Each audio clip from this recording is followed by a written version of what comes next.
But that little seed, when it gets planted into the ground, even like for a big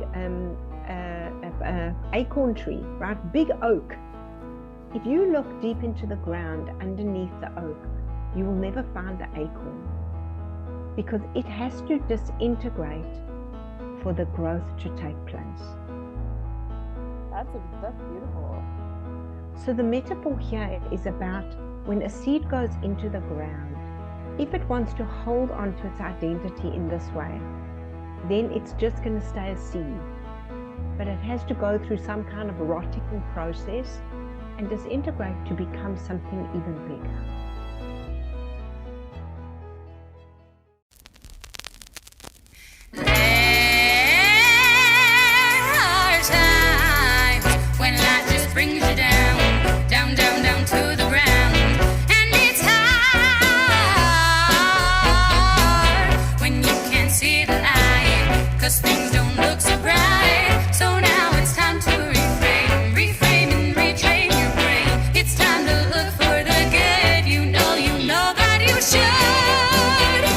Why don't you join me? 'Cause I'm seeking sunshine. I'm seeking sunshine. I'm seeking sunshine.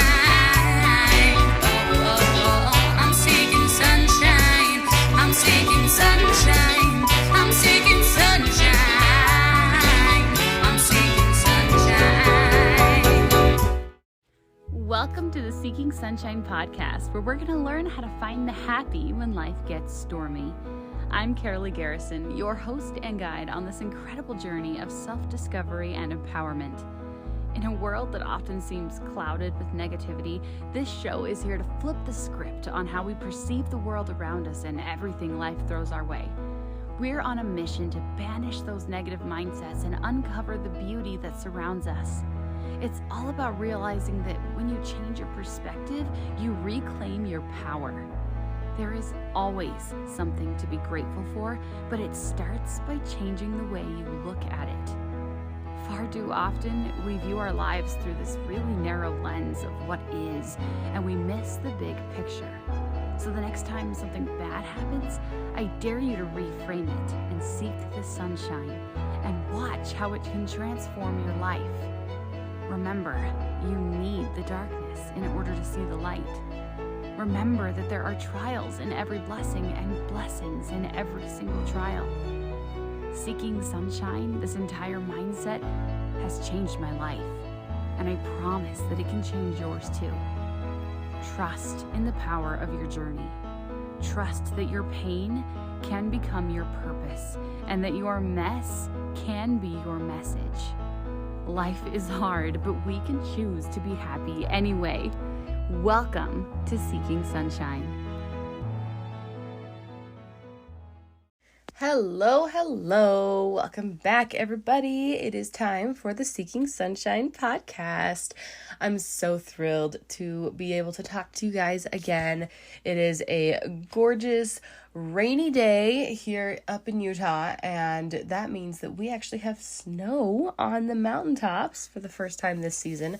My husband and I were having a little bet about when we would see snow first this year, and he actually thought that we would see snow first in September, and I was like, there is no way I didn't think we'd see snow until December. And you know what? He was almost right, because it's only the 2nd of October, and we've already got one mountain is almost entirely covered in snow, and our closer, tinier mountains have snow at the very top of them, and he was almost right, and I can hardly believe it. So you'll have to tell me how the weather is doing in your part of the world, and if you're starting to see any of the winter signs coming in as we hit fall. I can hardly even believe that we are this close to winter. But you know, the changing of the seasons is a really incredible time of year, and it's a great time to reflect on our lives and see how we are growing and how we're changing. And I can tell you that I personally have been, it's been a time for me. I have been growing, and growth is painful, guys. Growth is that growth and the stretching, you can like feel it internally as you learn things about yourself. But that is not what today's episode is about, and I'll have to record another episode later to tell you guys all about this journey that I have been on. But before I tell you about our super incredible guest today, I wanted to make one more announcement. Well, one more, I don't know, maybe I'll pop in a fun little mini episode later on this week, because I have stuff to share. I'm a chatterbox, in case you haven't noticed. I mean, that is kind of why I have a podcast, after all. But we'll see if that ends up happening. It is a crazy week, after all. But the exciting thing that I was going to share is that this Saturday, October 7th, is my first live in-person event. So if you are in the Utah Valley, Salt Lake area, please come to my event. Please come support me as I do my first keynote concert. It is called Seeking Sunshine, a keynote concert. I know, very creative. Learn the 3 ways that you can make your own sunshine. And it is Saturday, October 7th at 7 p.m. And you can reach out to me, find me on social media, and I'll give you the address. And you can come to that and support me, and it would mean so much if you were there, because I am trying to start my live in-person speaking career and kickstart it with this event. And it's going to be an amazing, magical journey where I speak and I sing, and my loud kiddos will be there, and there will be so many cookies, all the cookies. So, come, if you're not going to come for me, you can come for the cookies. But if you want to come for me, that would be really cool too. So that is a fun thing that is happening. The other thing that I was going to announce is make sure that you are on the list, the super cool kids club list, that one. It's called A Snippet of Sunshine. And that is where every single day in your inbox, you get this gorgeous quote with the beautiful picture in the background, and it is from the podcast, and it's just like a daily inspirational quote that's gonna brighten your whole morning, especially if you actually read it. I mean, my husband will open them and then not actually read them, so you have to actually read them if you want the benefit of it. Okay, that's part of the deal, is you have to actually read the quote. But if you actually love quotes as much as I do, then this is like a thing. Like, it'll totally brighten your day. It'll make you think and like totally raise your vibe for the whole day. And it's a really great list to be on. I'm telling you, it's where all the cool people are at. So if you want to be on that list, you have to get me your email address somehow. So send it to seekingsunshinepodcast@gmail.com, and I will put you on the list. I just need your email address, and then you can tell me I want to be on the list. Okay, that's all I need for that. And I'm gonna give you a heads up right now. This podcast is, hold on one second. Stop it. My dog likes to lick his crotch, and it drives me totally insane. I'm sorry. It's just a mess over here. The thing I was going to tell you before I move on, the podcast, it's not happening today. And let's be honest, it's probably not going to happen tomorrow either, or this week, because I'm doing this event and I'm a little bit like, getting ready for the event. But this podcast is about to go through some major, amazing changes. It's kind of a rebranding of sorts. It's still going to be Seeking Sunshine, but I am so excited for the exciting. I know, it's just super exciting. All the excitement. Can you feel the excitement? I've had some really deep clarity about the direction of this podcast, and I'm very lit up about it. And I'm looking forward to sharing that with you very soon. It's going to be really fun, and I'm excited to share it. So that's coming up. So keep an eye open, because it's coming. It's on its way. So today's guest, because I'm just chattering on here. My phone locked. Hold up. My guest for today is so amazing. Her name is Devorah Kur, and her story, guys, is so amazing. She has this great story of transforming her life multiple times and healing herself and healing others. And it is so good. And what's really amazing about this episode is first of all, her storytelling is, I love storytelling, by the way, but her storytelling is so engaging. But we focus so much on the how, and that translates so much into helping us to transform our lives. And so there's just so much gold in here. So Devorah Kur works as an SCP, which is a trauma therapist. She's a reflexologist, a clinical logotherapist, and a bereavement counselor. In her wellness clinic, she also incorporates mental imagery, which uses the mind to help us heal. She is passionate about helping people work through their illnesses, challenges, and struggles in life, and works to empower them to the well-being of their mind, body, and soul. Her forte is to help people ask what now instead of asking why me. Her book, Man's Search for Healing, explores how to be an active participant in your own healing journey with case studies and personal examples. A year ago, she broke her neck and had the opportunity to walk the talk to healing. Guys, this is an episode that it could totally change your life. She has so many nuggets of gold in here that are they're just transformative. I found so much in here that helped me just a ton. And so I know that if you listen closely, there's just so much goodness in here. And I hope that if you find something amazing, you'll share it with somebody who really needs it, because this is like an episode that's just worth coming home to over and over and over again. So I have talked on way too long, and I'm going to turn it over to this amazing interview with Devorah Kur. Hi, Devorah. I'm so excited to have you today on the Seeking Sunshine podcast. Thank you so much, Karaleigh. Nice to be here. Yeah, it's so great to have you. I would love to hear all about you and hear your story and how you got to where you're at today. Because I know that you were coaching people before, and then you had this big thing happen. And so tell us all about that. Yeah. So one thing I really believe in is that the difficulties and the struggles that we have in life, as we overcome each one, we gain tools to help us with the next one. And I've kind of learned that along the way. And so I think my journey really begins it's actually almost 26 years ago when my father died. He was diagnosed with cancer. And this year will be half my life. So exactly 26 years. He died. I was 26 at the time. And it was a huge, horrible thing in my life, a big, big tragic loss. And at the time, I was very happily in interior design, being creative. That was my career. But while he was sick, I started learning all about what can the patient do to help himself, what kind of meditations and what kind of healing, self-healing, anything that he could do to help himself. And the more I read, the more I was like, wow, this was fascinating me and drawing me into this world of empowerment for the patient. And so after he died, a couple of years later, I actually changed careers and I went to learn reflexology. And Awesome. I wanted to help people heal.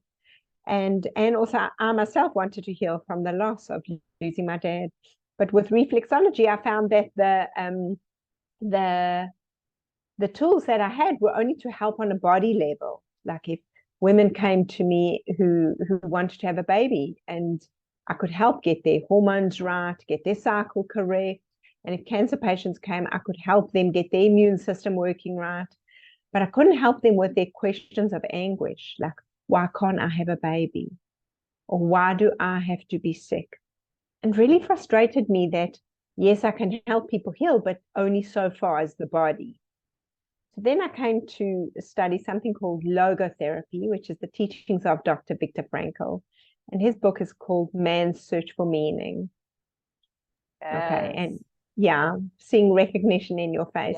Yes. So many people haven't actually heard of the word logotherapy, but they've heard of him and his book. Mm-hmm. And just to give a quick background to what his whole theory is about, he was a Jewish doctor in the 1930s and 40s, very high up and respected doctor, but he was put into the concentration camps and he spent 4 years there. And he viewed himself as part of a human experiment because everyone was the same. No one had food or clothes or belongings or money or hair or names. They were just numbers, and everyone worked the same, slept the same. And so he wanted to know, how come if all the conditions are identical, some people are doing better than others? Like, he wanted to know, what is it about the human spirit that can overcome difficulty? And so he was part of this experiment. Even, it wasn't like he was doing research, he was part of it. And he could see people walking around and seeing someone who was like so weak and so in such despair, and they'd say, here, have half my piece of bread. And then he'd notice that person would still wake up the next day, and he wanted to know why. What is it? And he realized that within each of us, we have this defined power of the human spirit to overcome difficulty and struggle. And even when the outside circumstances are so challenging and so hard, we still have an opportunity to change ourselves, to change how we respond to hard things and difficulties. So when I became aware of Dr. Viktor Frankl and his teachings in his book, I went to study that. And then I found I was able to then work with my clients on a more anguish level. Just, let's get your body right, but let's help you with your difficulties as well. So that was really, really helpful. And then once the learning started, it like just snowballed. Well, and I just love this. Learning. I love this so much, because this is all about what Seeking Sunshine is about. It's about reframing your mind and looking at our lives from a different perspective, because that can actually change everything. Absolutely. So Dr. Frankl teaches that even when all the circumstances are against you, you can still show up and still, find yourself. And he would speak about like how difficult and grueling the day's work was, and was meaningless, and he was starving and freezing, no coat in the snow and no shoes. And he just spoke about how desperately hard the circumstances were. But he said every day he could look for the sunset, because there was going to be a sunset every day, and he knew that was coming. So he felt a little bit in control. And he also knew he was a doctor. So even though he was starving, at the end of every day coming back from work, he would go into the infirmary and he would try and encourage the sick patients to have some hope, or to calm them down. So he used what he had. So he held on to his identity. And also one day he had this vision that in the future he is going to teach how he got through this to a university room filled with students. Yes, and I want to point out like how essential that vision is. Yes, I'm in the middle of reading Dr. Joe Dispenza's book, the Breaking the Habit of Being Yourself. I think that's what it's called. Okay. And he talks so much about like, you have to have that vision. You have to believe in it more than anything else. And just like how many people throughout history, including Viktor Frankl, just had that sure vision of like, this is going to happen. I'm going to be doing X, Y, and Z. And absolutely. And then he could see himself there. He could see himself there. And he aligned himself to his morals and his values, and he stuck by those things. So he just imagined every day his wife was watching him. So he behaved in a manner that would make her proud. So in that way, even although the circumstances outside were so devastating, he could still be strong within who he was. And that helped him to stay strong mentally, emotionally, physically, spiritually. All these things helped him. So there's this wonderful quote that I love, which is, and I've forgotten who said it, circumstances don't make a man, they reveal him to himself. So it is sometimes we are put in hot water. And always when I'm working with my clients, and I went on to study bereavement counseling and then somatic experiencing, which is trauma therapy. So it's like everybody has difficulty in their life. Yes, that's how life is. Exactly what I was gonna say. It's so having 3 special needs kids for so long, I felt really, really isolated and alone. Wow. And as I've done this podcast, it's just like it gets reinforced every single time that I get to interview somebody of like, none of us are really alone. Like we really are not. And that feeling can be so comforting to know that you are not the only one who is struggling with this. Absolutely, absolutely. So I always say to people, and when I give talks, I say, nobody lives in Disneyland except for Mickey Mouse, I suppose. And even it might be hot in that outfit Mickey Mouse is wearing every day. Oh, and if you actually like dig deep into like what the people who actually work at Disneyland, like what that's Yeah. actually like, and like it's Yeah. not easy. Living Yeah. in Disneyland is not the same as visiting Disneyland. There's a lot Yeah. under the Not the surface. same. So nobody has a life like that. Even the Queen of England, look at all the struggles and challenges she had with her grandchildren and her children. It doesn't matter what your social status is, your race or your gender Yes. or your spiritual status or your wealth, anything. Mhm. Well, and Everybody has difficulties. yes, and that's when I've come to realize over and over again, it's like it doesn't actually matter how much, because we always think that like money's gonna solve all of our problems. And it turns Yeah. out that it doesn't, that your Yeah. problems are still gonna exist and they might Yeah. exist in different ways. But like Right. money does not, it's not the answer to everything, turns No, out. not at all. Not, and plenty people with loads and loads of money have got such problems of emptiness and sadness. And what is this all about? And there's a quick fix on, yes, I bought this, and 5 minutes later, well, what else can I buy? Like to try and fill that need. So money actually is a huge, huge challenge within itself as well.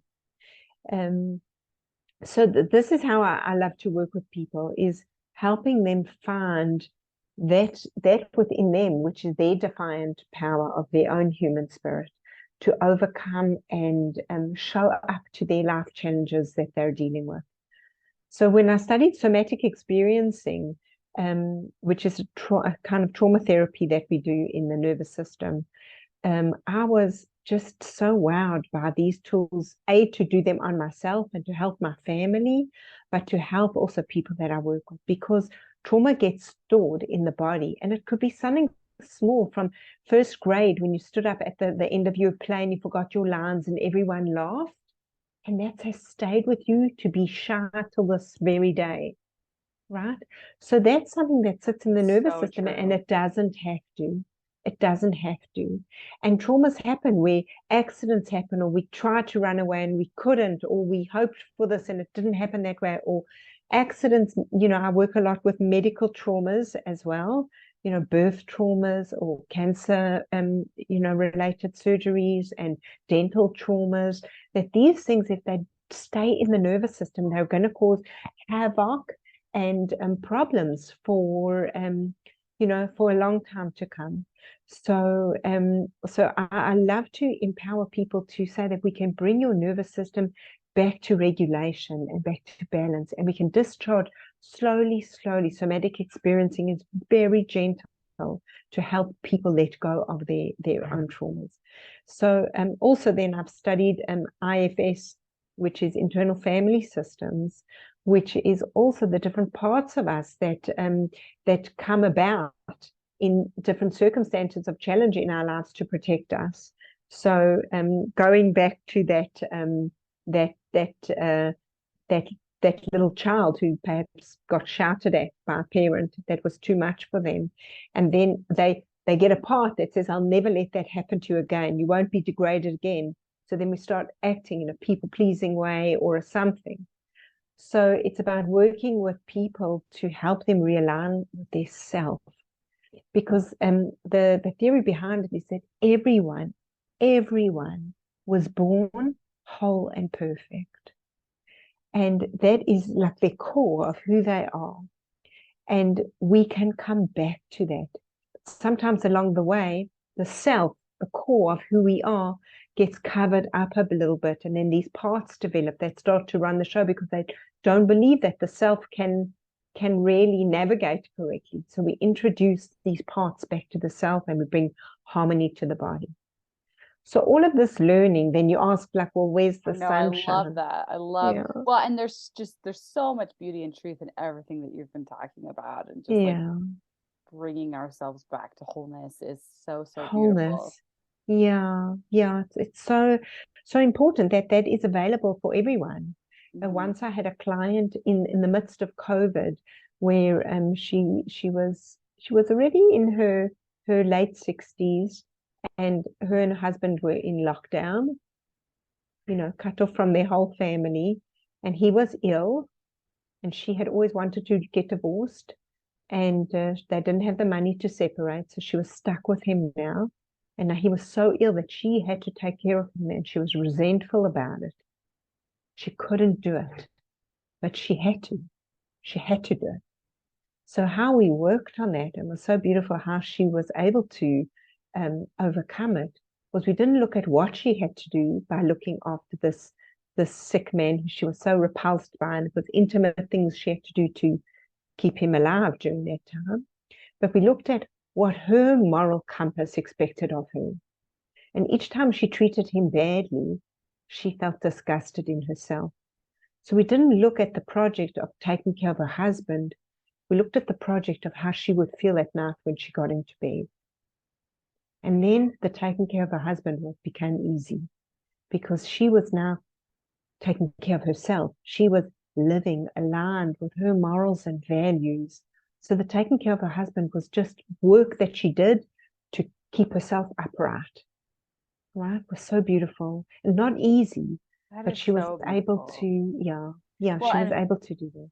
Being a caretaker is hard enough when it is somebody you love, and it is something. Yes. Like I said, my husband's been disabled for a decade, and he's doing much better now. But there was definitely like a period of time when I was carrying him to bed and very, caring for him on a deep level, because he would collapse and he couldn't walk for a while, and it was just a thing. And being a caretaker in itself is very the caretaker also needs caretaking.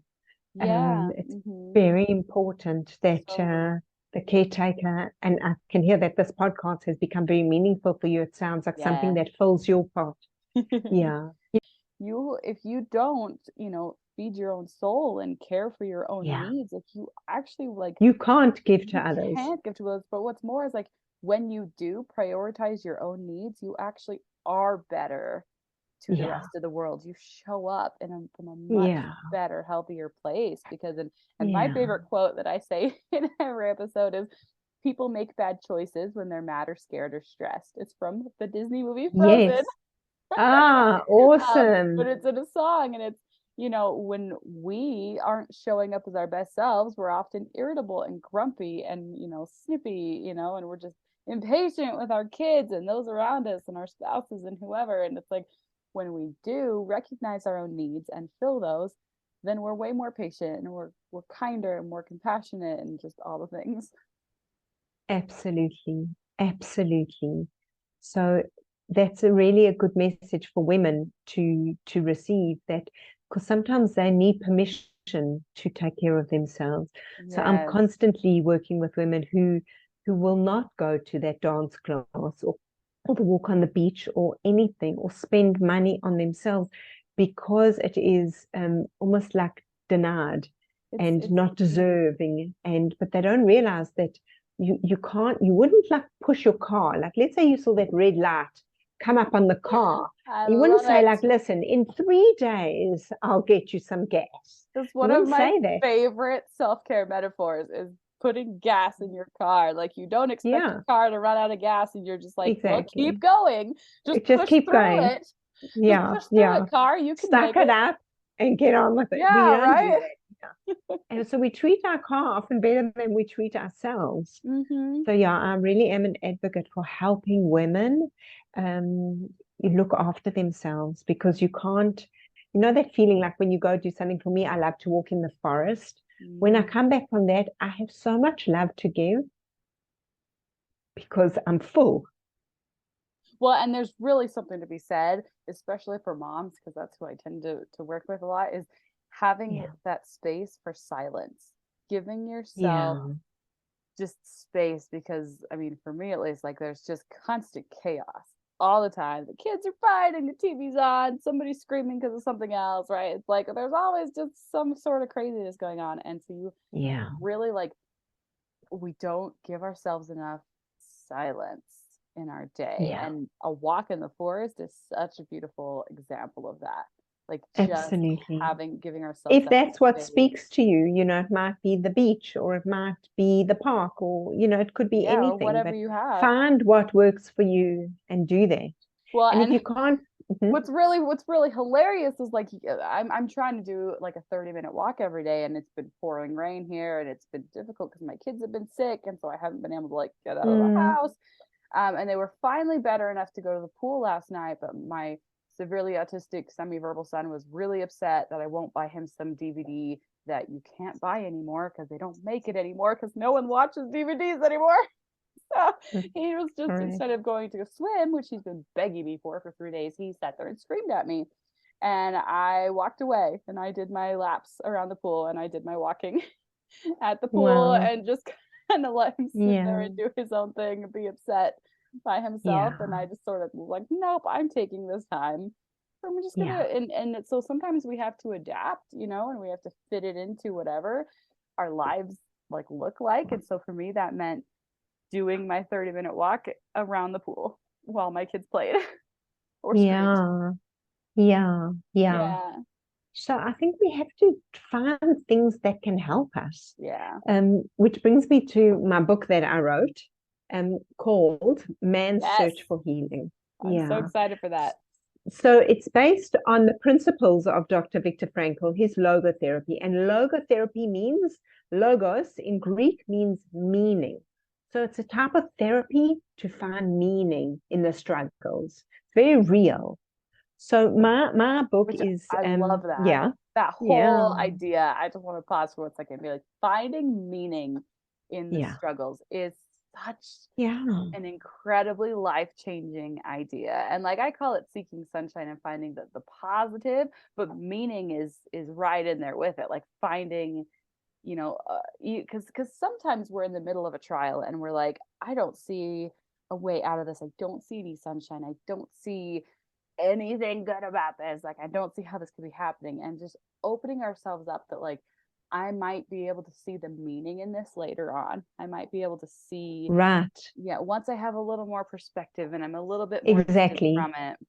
Yeah, when we're in the midst of something, it's very, very hard to find meaning. It's very hard. But because we have lived however many years, we've been through difficult things before. And sometimes the best place to start is, what were previous struggles that I had? Gosh. Yes. And what did I gain from that? That's one of my favorite methods. And I will share with you a little very, very brief story. So I have a severely autistic 11-year-old. And when he was 7 years old, he was completely and utterly nonverbal. He didn't have, we had been through years and years of extensive speech therapy, nothing, not a single that like meant anything. And my family had like prayed that he would get his voice and he'd be able to talk one day. And I had given up and I was like, he's 7. Like, this is never going to happen. I just have to accept this. And then he was diagnosed with type 1 diabetes. He was in the hospital for 3 days. He almost died. It was this really traumatic experience.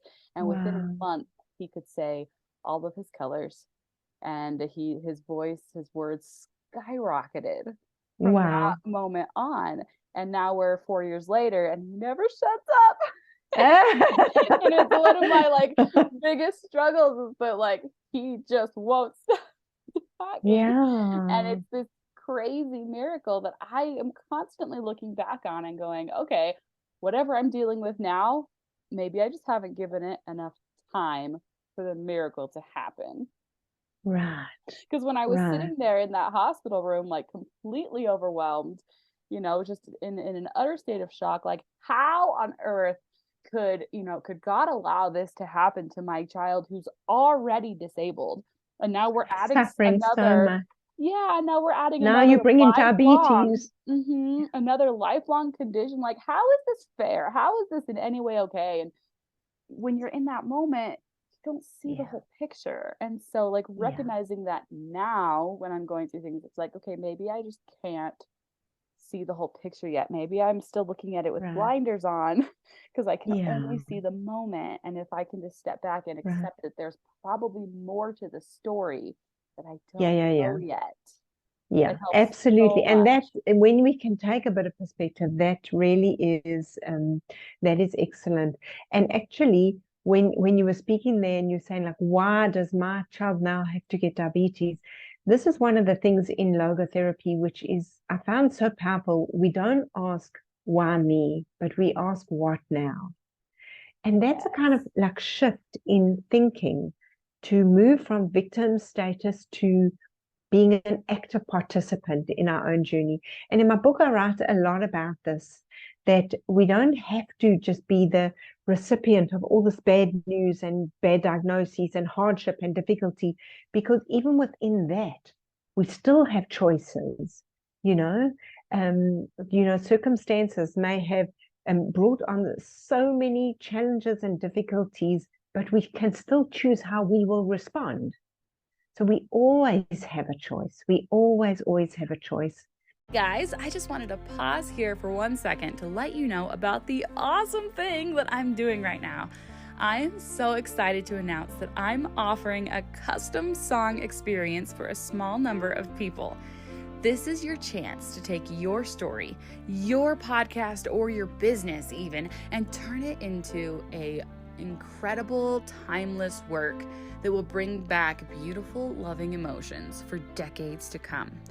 This is such a perfect gift for your spouse, for a newborn baby, or for a parent, and it's a really great way to embody your business or your podcast's mission.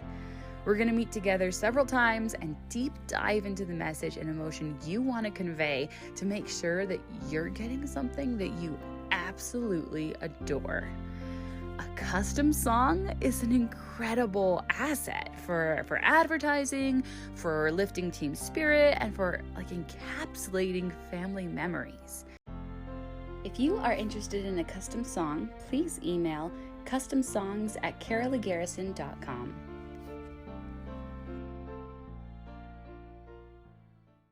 And the other thing you were saying there, it made me think of, I love the garden as well, and I love to plant and then wait, and right now I've planted some sweet peas, and those are going to be growing soon. They've just already pushed through the ground and they come up, and that's amazing. if you I'm hold so on to impatient, and I'm terrible with gardening, and I'm like, I can't wait. Actually, it's an incredible exercise to do with children, to teach patience. Yeah. But that little seed, when it gets planted into the ground, even like for a big acorn tree, right? Big oak.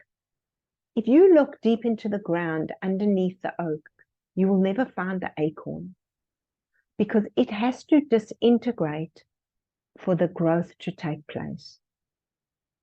That's beautiful. So the metaphor here is about when a seed goes into the ground, if it wants to hold on to its identity in this way, then it's just going to stay a seed. But it has to go through some kind of rotting process and disintegrate to become something even bigger. Yes, that's a really amazing metaphor. So I love to look at that, like that is how I want to help. I want to show up to my difficulties. I don't ask for difficulties, but when they come, I want to be able to show up to them. So I don't know if I mentioned this to you before, but a year and 3 months ago, I had a really, really traumatic accident, and I fell on my head and I broke my neck. Yeah, I'm so sorry. Yeah, you put very it in bio, traumatic. so I was excited to hear the story, because after everything that you had learned and been through, how that affected, your mindset as you were going through such an extreme trial. So actually, the greatest kindness for me, because I was locked in a room, I was on an exercise strap, and which was connected to my door, and I was in a room that had like a security door, which I'd bolted so that the door couldn't open and release the strap, right? So that it would be extra safe. And what happened was the strap malfunctioned and the buckle opened, which dropped me while I was suspended, and I hit my head. And now I knew, well, I'd watched enough Grey's Anatomy to know that you don't move a patient who's got a head injury. So I'm lying on the floor in my room, and the floor, it was winter, it was December, it was freezing cold, and I was on the tiles on the floor. It was cold, cold, and my body starts shaking. And now, because I've been trained in trauma therapy, I know that this is a good thing. My body's gotten a huge fright, and if I shake, it means my body's trying to get rid of the trauma. So I was able to just like pat myself on the arm and say, Devorah, this is exactly what's meant to happen right now. Everything's okay. Just let your body shake. And I was in a room, trapped in a locked room, and no one could get to me. There were burglar bars on the windows, and no one could get to me. So I also knew that. And amidst that, I know that when I work with clients who have gone through traumas, we always try and establish some resources that can help them in the process. So I happen to be in my room where there are plants that I love and photos that I love and an energy in the room that I love. And I kept saying to myself, just look around, look at the plants and look at the, I have little things I collect and the photographs and think of all the memories from this bedroom. And I was helping myself be present. So I feel so grateful that my training before that could help me in my time of need. Okay. And then eventually the fire brigade and a wonderful neighbor who brought a crowbar to break open the room, they got me out. And then I had thought, because I landed on my head, I thought I had a brain bleed and I was petrified. But I had read this book also, just amazing, many years ago, of this woman who had a stroke. Her book's called My Stroke of Insight. She's a neuroscientist and she studies the brain. And all of a sudden, one day she was in the shower and she realized she has a brain bleed because she's having a stroke and she knows what's going on. She even knew which part of the brain was getting affected. Okay, that's amazing.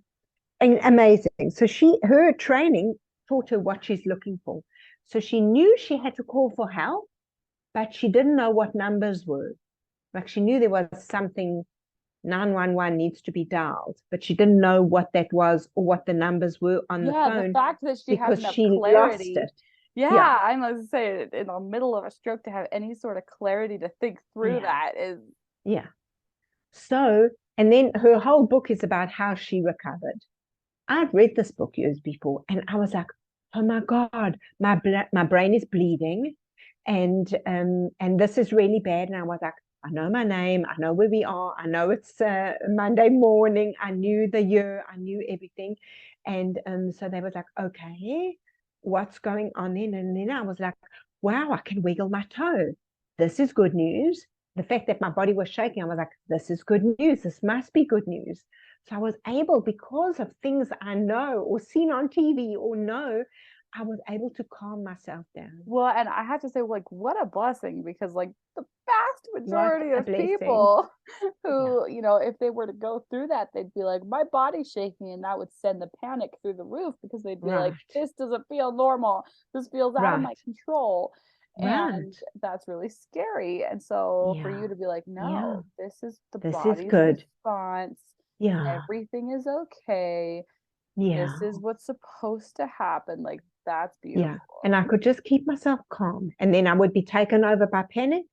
And then I could come back to the plant. Just look at the plant. Isn't that beautiful? Like I could just help myself just be grounded and resourced with things that support me, because I was alone.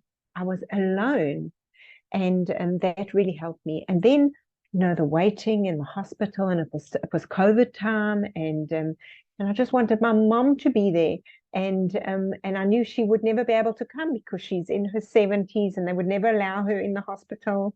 So there was then more losses and more difficulties, right? And the hospital is never easy. Yeah, because there's a lot of waiting and unsure, there's so much uncertainty. And after I had the CT scan, the doctor came in and she said to me, I also wanted her to treat me like a person. So I held her hand.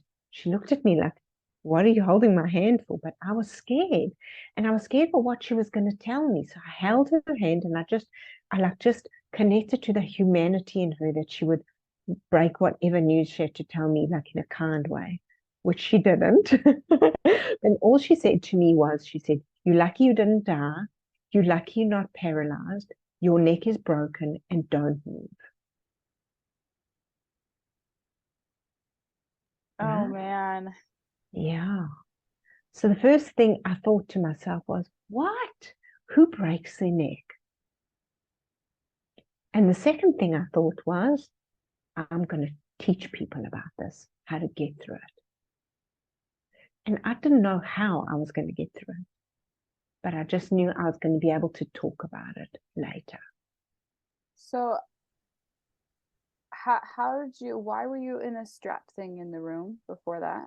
I was doing a physiotherapy stretch for my lower back. Oh, okay. For some reason, I was thinking that like you had already broken your neck and it was supposed to support you. Okay. No, that makes no. total sense. I was like, I'm Yeah. track of the timeline. Yeah. No, Yeah, okay, that wow. took this. Okay.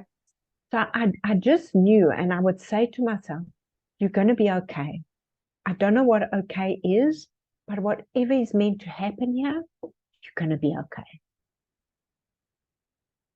Right? And my book was already written. And 3 days later, it was going to be published. Right? Wow. Mm-hmm. Then I thought, there's going to be a new chapter to come in my book, which is how I overcome my broken neck. Yeah. So that became another chapter. And my book was now released then a year later. No, last year in October, the book was released. So the book and everything that I've learned up until that time to help my clients and my patients and to help myself and my own family came into my own tools to help myself when I really, really needed it. So when I would always say to women, you know, why do you have to do it yourself? Why do you have to feel you have to do it yourself? Someone wants to help. Just receive the help. Now there I was with this massive brace, keeping me still. You know, I was in like a cage, you know. There were times and I would fluctuate between feeling trapped in a cage and feeling like God's hands were holding me. Right? And that's how I also used the healing. And when I felt like I was in a cage, I allowed myself to cry. And when I felt that I was being held by God, I allowed myself to heal. So I would allow myself the space to cry. But also what happened is that people wanted to help. And I let them because I knew how important it is not only for me to receive now. As a mom, we are usually givers. But I knew how important it is for people to give as well. Yes. When we refuse to receive, we limit other people's ability to give. Exactly. And when I was writing my book, one of my supervisors from my logotherapy supervisor who read one of the chapters of, or the chapters called The Difference Between Being Healed and Being Cured. There's a difference, right? We can all be healed. We can't all be cured, right? Like cured has to do with emotional and the trauma part. Well, cured has to do with physical side. Healed has to do with the spiritual side. You can have an autoimmune disease and still be healed in your life. But the cure is not going to come to take it away. And on the other side, you can go in for surgery and have removed what needs to be removed, but it didn't change who you are. You didn't grow from it. You didn't get healed. You just got cured. So it's a big conversation that I really, really am passionate about empowering people. Everyone can be healed, even if you're going to die from what you have. Okay? So when my supervisor read this chapter, she wrote back to me this magnificent feedback, blessing after compliment after compliment. And I felt a little bit embarrassed. And I wrote back to her and I said, you've gone a bit far, you've said a bit much. And she said to me these really powerful words. She said, don't deny me the opportunity to bless you. And I thought, like, we make things about ourselves, but they're actually also about other people. When people would arrive and bring me food, or one woman, I used to get terrible pains in my head and I needed ice constantly on her head. I couldn't find a certain type of, those like eye masks with the little balls inside that you keep in the fridge. I couldn't get one. My family couldn't find it in the shops. And so someone messaged me, a random person, and she said, I'll be at the shops today. Is there anything you need? And I said, yes, please. Thank you for asking. I need an eye mask with the little balls inside. And she dropped it off. And she wrote to me, thank you so much for saying yes. I know there's nothing I can do to ease your pain, but it felt so good to be able to give you something. And I realized that I was able to bless her through being able to say, yes, I can receive. And this message for me to women is so important. We always, I was once on a meditation retreat and the teacher was saying, who out there does everything for themselves? I did it all on myself. I did this all by myself. Who feels like that? And I'm like, me, thinking he's going to say like, well done, you're such a strong person. He looked at me and he said, why? Why? We're not meant to be alone. The word helpful is actually helpful. Why would you want to not get help? Helpful takes two people. It takes connection. Yeah. So that was really, part of the process. Like when you say looking for the sunshine, like I looked at all the difficulties I've ever been through in my life before that could have prepared me for this massive journey of recovery that I needed to get through. And also seeing my children had to become my caretakers, and seeing them, wow, how capable. And they might have not have known that. So me being in that vulnerable situation also taught them something, valuable lesson. So that's what I feel like being in the sunshine, like when you say seeking sunshine. It's about like, can we also allow people to bless us, and can we bless others? That we're all going through difficulties and challenges.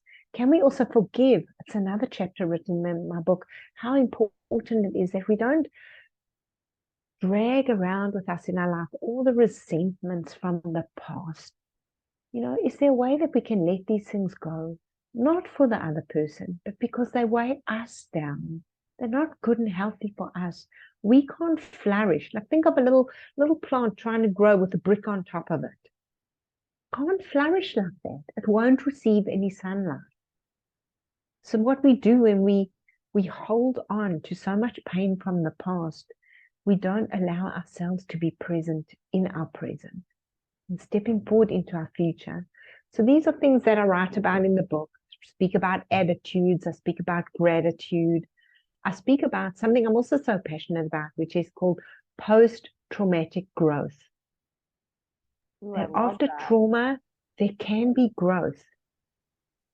There needs to be growth. Well, not everyone can see it. Not everyone can do it, but if there is growth, not everyone chooses that. But yeah. Like that movie, I don't know if you ever saw it, Slumdog Millionaire. I've heard of it. I don't think I've actually seen it. Well, you have to go and watch it. It's about this really down and out. The Hebrew word for this is miskin, this really poverty-stricken Indian young boy growing up on the streets, going through one trauma after the next. His life is literally horrific. And in each situation, he learns something. And then one day he's on a quiz show and he's able to answer all the questions and he becomes a millionaire. He's the winner. But they show you how he answered all those questions came from each of the struggles that he overcame. It's time for a short break. Do you love the takeaways at the end of each episode? Well, now you can have them sent to your email inbox every morning. It's called a snippet of sunshine. These beautiful quotes are a positive, uplifting way to start every day. To get on the list, simply send an email to seekingsunshine@gmail.com with the words, I want to be on the list. Now back to the show. So instead of looking at life like a punishment or like from a victim's circumstances, if we could look at it like this has come for my highest good, maybe one day I'll be able to use this or become a greater person because of this. And like I said, we don't start with the one we're suffering with right now. It's sometimes too big for us. We're too close to the flame. But we look at previous things. How did I get through that? And my daughter's got this thing on her wall which says, we don't know how strong we are until being strong is our only option. Yes, I love that one. Right?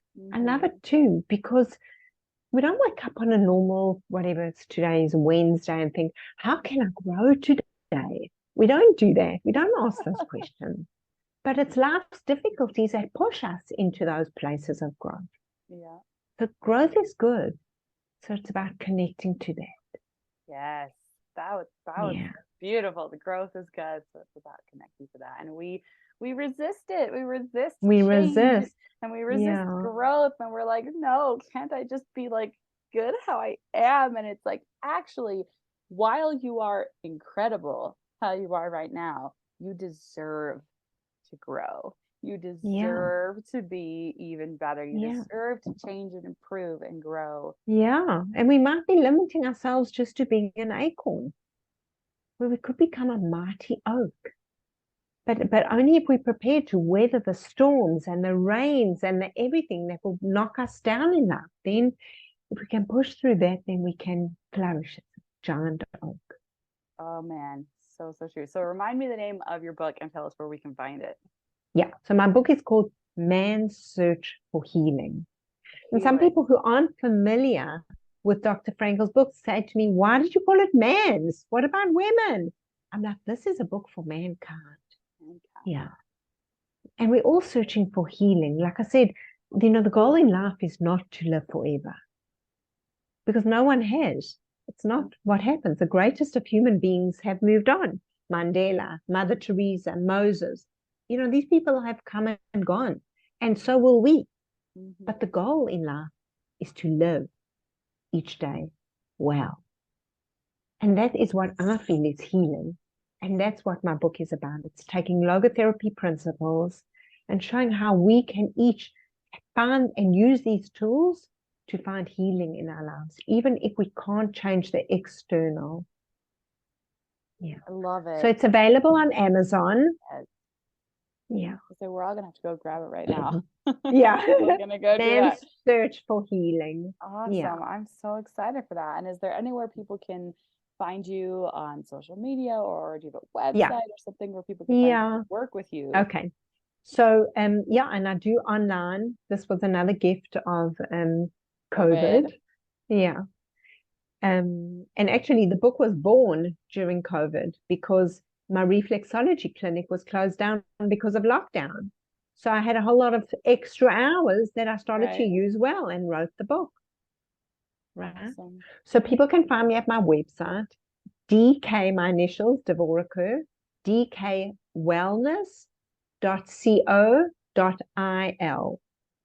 Awesome. Okay. And they can search for me on YouTube. I have a YouTube channel, and I have a Facebook. DK Wellbeing is my YouTube, is my Facebook page. And what is it in YouTube? Might be DK Wellness or Devorah Kur. You can just look up me. I'll spell my name. It's Devorah, and the surname is Kur. Awesome. And also I'm on LinkedIn. So hopefully from one of those places, and I have a newsletter of inspiration I send out. People are welcome to join. And it's been such a joy chatting with you. You too. This has been such a beautiful conversation. I just love everything that you teach, and I think it is so essential in this world for people to really. I mean, that's my intro song for my podcast is that I wrote because I'm a singer-songwriter. That's the music notes. It's we have to reframe and retrain our minds is a line that Seeking Sunshine intro song, and it's like that's exactly what this is all about. It's like learning how to be better people so that we can be happier and so that we can get through whatever life throws us in a way that helps us really thrive. Wonderful. So special that you're sharing this with an audience of people who are actually hungry to find ways of how to help themselves. So that is what I feel. I feel my book is a tool, and it's filled with stories from clients that I've worked with and my own personal journey through overcoming hardships and difficulties and difficult relationships. And it's a very real book because I feel people can relate to stories. Yes, I so agree. So and there's filled with stories. There's this idea of you can't hear somebody's story and not love them. Like when you Yeah. really get to know somebody and you get to hear like what they've been through, because we have this weird idea that we just ended up with somehow, that we are the only ones who have problems and everyone else has a perfect life, and Instagram has maybe not helped that. And we see just Totally. perfection. Everyone's smiling. Everyone's Mhm. smiling on holiday. Yeah. Yeah, but we see just And I have a perfection friend. everywhere. I have a friend who's a photographer, and she takes his family portraits, and she said, you should see the pictures that came 1 or 2 seconds before of this happy Yes. family. The mother telling the child, put a smile on your face, and the other one crying, and it looks like, and then the one that comes on Facebook is the one where everyone loves each other, Right? but It's like 2 seconds before, no one loved each other. Yeah, so it's very hard to get. Well, and it's so funny. Like we were just watching Cheaper by the Dozen, and they were trying to, like, Oprah was coming or something, and they were all squabbling, and it was like, well, this is not a big happy family, and I'm like, that's literally all family. Yeah, Like, absolutely. but they should have shown us, like, this is really life. It's doing the arguing and the fighting, and then forgiving and apologizing and loving again. Absolutely. There is always room for repair. And that's what I teach. If you woke up today breathing, have a second chance. Yes. Yeah. Amazing. Oh, well, thank you so much for this. Do you have any final, you've given us so many words of wisdom already, but do you have any final thoughts to share as we end? It's just to believe that you're not alone and that you can get through this, and the support of community and reaching out to someone often helps to offload the burden that you're carrying. Don't try and do it by yourself. It's very hard alone. Yeah. Love it. Love it. Love it. Love it. Well, thank you so much for coming on today. I hope. Thanks, Connie. It was so wonderful chatting with you. You too. All right. Have an amazing day. Thank you. You too. Bye. Oh my goodness. Devorah is my favorite. She's so amazing. I'm so happy that I got the chance to talk to her, and I'm so grateful that I got to learn from her and from just her incredible energy and all of her wisdom that she has to share, and I cannot wait to get her book and to dive into it. So here are my very favorite takeaways. Number 1, within each of us, we have this defined power of the human spirit to overcome difficulty and struggle. And even when outside circumstances are so challenging and so hard, we still have an opportunity to change ourselves, to change how we respond to hard things and difficulties. Number 2, circumstances don't make a man, they reveal him to himself. Number 3, whatever I'm dealing with now, maybe I just haven't given it enough time for the miracle to happen. Number 4, we don't ask why me, we ask what now. We always have a choice. We can still choose how we will respond. Number 5, if you look deep into the ground underneath the oak, you'll never find the acorn because it has to disintegrate for the growth to take place. When a seed goes into the ground, if it wants to hold on to its identity in this way, then it's just going to stay a seed. But it has to go through some kind of rotting process and disintegrate to become something bigger. Oh my gosh, I think that's one of my favorite parts. Like, I feel like I'm in the middle of a disintegration process myself, and it's so painful and also so worth it. Number 6, when we refuse to receive, we limit other people's ability to give. And number 7, while you are incredible how you are right now, you deserve to grow. Ugh. So much amazingness. Like, there's just so much goodness here. Please be sure to share this episode, and if you liked what you heard here, make sure to subscribe and leave a review. Reviews mean so much to me. Like, I can't even tell you. Reviews mean so much to me, and they help other people find my podcast too. And it just would make my day if you would leave a review for me.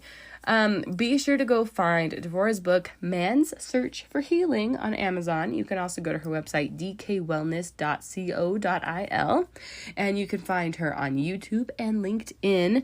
And then don't forget to go to my website, KaraleighGarrison.com, where you can book me for a keynote concert, and you can also you can get a custom song, which, I need to add an amazing new custom song that I just finished writing to the end of this podcast episode. Because guys, writing custom podcast intro songs and custom songs in general, I think it's like my favorite thing ever. I love it. I love writing theme songs for people. It's so much fun. So if you want a theme song that's like about you or your business or your podcast or for someone's birthday for a gift, it's like the coolest thing ever. And it's so much fun to do. And they turn out so good. And then they'll be stuck in your head all day long. And then you have something to pump you up when you're feeling sad. You have a theme song to just come back to and bring you all the sunshine and energy that you need. It's the way to go. Anyways, I hope that you have such an amazing day. I hope that you are able to take a deep breath and look inward, and that you can keep growing even as it's hard. Growth is not an easy thing to do. It's not an easy thing to implement everything that Devorah talked about in this episode, and to, take control of our minds and recognize when we actually have the power and we can't just blame everyone else for things. But that's how we grow, and that's how we learn and improve, and that's how we find power in our lives. And it's amazing when we figure out how to do that. Like, that's how we can transform what we're capable of. That's how we transform everything. And it's really empowering and amazing. So that's my message for you today. I hope that you feel empowered by, and I think I've said that word too many times. I hope you feel amazing in some aspect of your life today.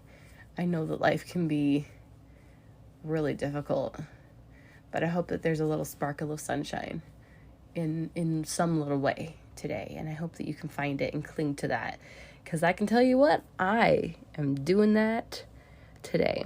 So we're going to end here, and I'm going to leave you with a song. Love you guys.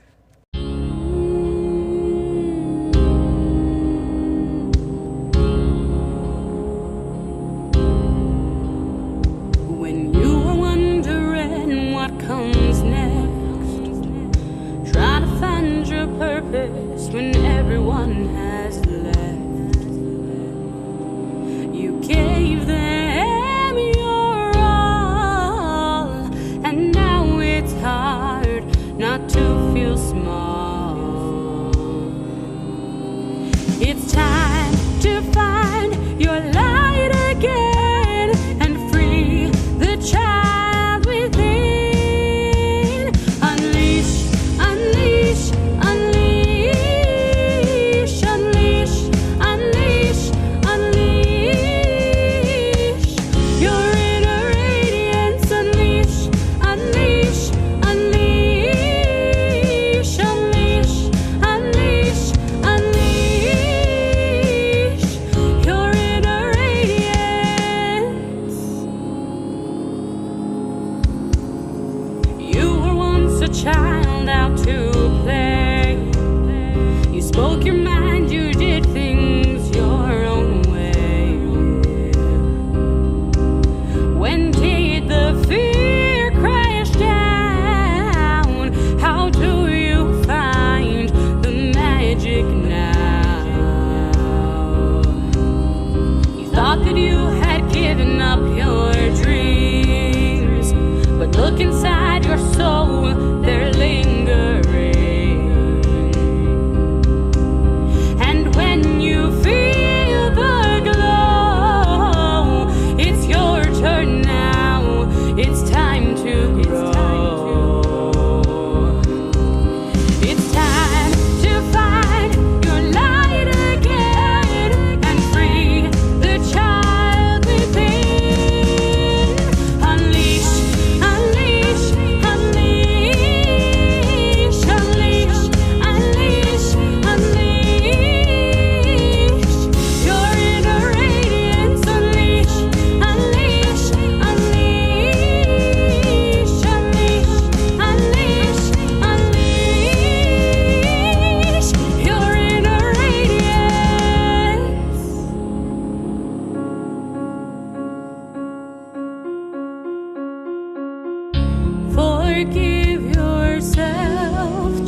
'cause you're